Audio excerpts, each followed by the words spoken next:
Here you go.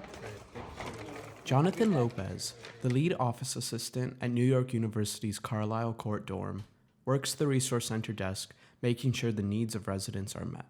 Now a senior, Lopez first started work as an OA back in his sophomore year. I managed to talk to the residence hall directors here at Carlisle because I roomed in Carlisle my sophomore year. He offered me a position at the Resource Center, which at the time I didn't know was a job, but apparently they had office assistants. Senior year, I applied for the lead office assistant job, which is overseeing the RC and overseeing RAs. In this role, Lopez says you need to be tuned in to the inner workings of the dorm. He says the typical office assistant wears many hats. You have to know how to do everything. Log in packages, log in mail, be ready to respond to an emergency or deal with resident situations. Even now, senior year, I still discover new scenarios, new situations that just manage to pop up. Now, as the lead office assistant, Lopez does admin for the resource department.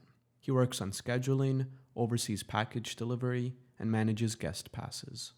This promotion and increase in responsibility doesn't come without benefits. And I get paid more, so that's the best part. But the best part in reality is working with people, working with residents. We have 700 residents and 3 towers, so that basically puts around 230 residents per tower, and that's a lot to deal with. During holidays like Halloween, Thanksgiving, we get a lot of stuff. At peaks, the RC can get up to 300 packages daily. If anything, Lopez wouldn't mind working more, but the number of hours he can put in is capped. Work is sometimes a little bit tempting. For me, I want to work as much as I can and earn the most amount of money, but I'm also fixed with my federal work study, so I have to manage it as well. I have to manage not overworking it so I exhaust it too early. On top of finding this balance, one of the hardest parts of his job is resident issues. It's hard because there's not always a perfect solution, and no matter how much he wants to help, sometimes there's no resolution. They sometimes have to move out to a different dorm, and it really sucks because I really wish we could help.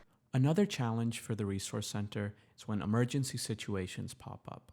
Often, the OAs are on the front lines. We've had a few times where we've had to call the ambulance, call the fire department. We just always got to be ready for emergencies. Our dorm is on Union Square, which is one of the hot spots of people outside. We also have sometimes crowd events outside, and it's always very noisy, very populated. So I feel that also adds on to the stress that RAs and OAs have to deal with. We had a fire drill at the end of September, and it was basically somebody pulled the fire alarm. We have a courtyard. We had to tell the residents that they cannot stay in the courtyard. They have to evacuate the building because God forbid all 3 buildings lit up on fire, they would be stuck. Despite the challenges, he's grateful for the job. OAs and RA positions being some of the most difficult to get on campus. Even though there are benefits to being OAs and RAs, getting paid, getting free housing, I feel the students that have these roles, they care more about being more involved on campus and being more involved in their community